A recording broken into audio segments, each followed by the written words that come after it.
self-paced, no prep for you. It's the homeschool math curriculum I wish I'd started with sooner. Try it free today. Just head to ctcmath.com. That's ctcmath.com. You're going to breathe easier. Trust me. Welcome to another episode of Not That Hard to Homeschool, the podcast for real people so that you can confidently, competently, and yes, even contentedly provide the high school education that is best for your teens and your family. I'm your host, Lisa Nehring from NotThatHardToHomeschool.com. It's Lisa with It's Not That Hard to Homeschool, and I'm here to talk to you today after what's been a very heavy week. The headlines have been heartbreaking. The sudden death of Charlie Kirk, more school shootings, and this constant drumbeat of disruption in our culture, it's a lot. And listen, we all, probably many of us, watched the assassination of a civilian on a college campus in front of our very eyes on social media. It was so shocking. And then we saw a lot of people justifying it or coming to its defense. It's been so crazy. But as I've been telling you, we are in the fourth industrial revolution. It's a time of societal disruption. And when there's disruption, there's going to be a lot of change. We don't know what to count on, what not to count on. Again, it's this constant drumbeat of disruption in our culture, and it's a lot. It's heavy. It's hard. It's painful. I know so many people have been just heartbroken over what's been going on this last week. The school shootings in Colorado, you have a better chance of getting shot in a public school in America than you do in the United States military. And I don't want to get into a debate about gun control. I do want to talk about how we're going to protect our kids in a time of disruption as we prepare them for the future. As parents, when we see these kind of things on the news, it's natural to feel shaken. And we ask ourselves, how do I raise my kids in a world like this? How do I keep them safe and yet still prepare them for reality? That is exactly what I want to talk to you about today, because homeschooling matters now more than ever before. Here's the reality.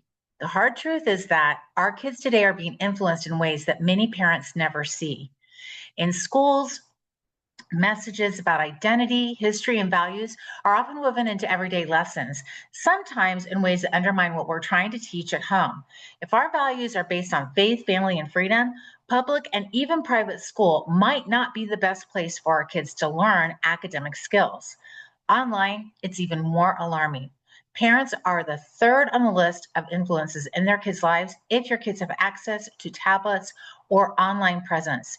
That means other entities, other people are having more of an influence on your kid's life than you are, even if they live in your home. Algorithms are designed to capture attention and keep it. And they often push kids towards extremes. And listen, your kid's frontal cortex is not developed. They don't have the critical thinking skills. They don't have the executive functioning skills to make sense of some of these radical ideologies that are getting thrown at them. And they're often getting pushed towards communities fueled by outrage and division. Parents are often the last to know that their child has been pulled into something harmful. I've heard from parents around the country that they had no idea their kids were into some of the crazy stuff that they're into because they trust their kids. And I'm not saying don't trust your kids. I'm saying if you give your kid a tablet, the world has access to your child. It's not about us trusting our kids. It's about understanding what is coming at our kids. We're really in unprecedented times. There's never been a time when our youth has had so much worldliness coming at them like a bulldozer. It is overwhelming to these kids because, again, they don't have the brain filters to make sense of it. And I'm not saying any of this to scare you, but to highlight this reality. If we as parents are not intentional in shaping our child's worldview, someone else is going to do it for us. Also, if we even do shape our child's worldview, if we don't help our kids understand how to protect that worldview, it is going to be torn down piece by piece. This is why homeschooling becomes so powerful. It doesn't mean isolating our kids from the world. On the contrary, it means slowing down the noise, filtering what comes in and creating space for thoughtful conversations, for normal development, for brain development, for critical thinking and executive functioning to kick into our kids' brains, and for them to be able to have what they need to manage all of this noise coming at them. When we homeschool, we get to be higher up on the list of primary influences in our kids' lives. We get to guide not just what our kids learn, but how they learn to think. Instead of leaving it to institutions or social media, you as the parent are in the driver's seat. Most importantly, you get time with your kids, time for deeper discussions, time to teach critical thinking, time to nurture not just academics, but resiliency, empathy, and character. Now, listen, if you're wondering if you can really do this thing called homeschooling, I want to reassure you, there's never been a better time to homeschool. Homeschooling doesn't have to be perfect. In fact, let me take some pressure off you. It's not going to be perfect. You're still going to be a person with kids. And if you've never raised kids before, you're trying to figure it out as you go. So homeschooling doesn't have to be perfect. It doesn't require a classroom setup or a flawless routine. What matters most is intention, strategy, and the fact that you're actually doing some kind of academic training with your kids. And you don't have to do it all yourself. You can outsource so much of it. The simple decision to homeschool shifts the balance of influence back to you, the parent, back to the family unit, and it doesn't leave your kids prey to whatever is out there in the world. You get to shape your child's education, their sense of identity, and their ability to navigate in an unstable world. And you're not alone. There's a huge community of homeschoolers who are figuring it out right alongside of you.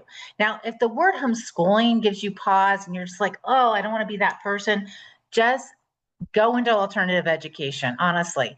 Alternative education is blowing up. There's micro schools, there's university model schools, there's online academies. There is a combination of all of the above. You can earn your bachelor's degree in high school, on and on and on. If you want to know more about that, let me know. There's so many different ways to shape your kids' education. You have so much freedom as a homeschooler. It's completely legal in every state, and you have so many resources available to you. Just check out our website. It's not that hard to homeschool. We have tons of blog posts, ebooks, et cetera, et cetera.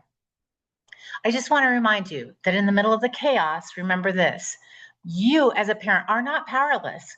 Homeschooling gives you a way to reclaim your child's education and their future.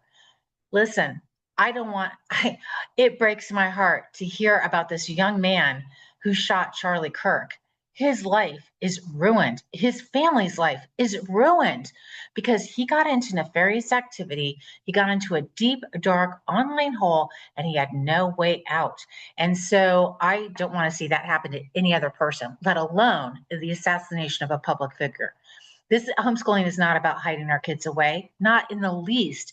It's about equipping them to step into the world with confidence, with academic skills, with soft skills, with clarity, with strength and purpose. You can do this.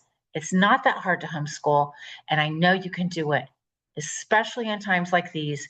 It might just be one of the most important choices you will ever make. I'm Lisa. It's not that hard to homeschool. Let me know what you think. If you have any questions about homeschooling, alternative education, I would love to talk with you. I'll talk to you next time.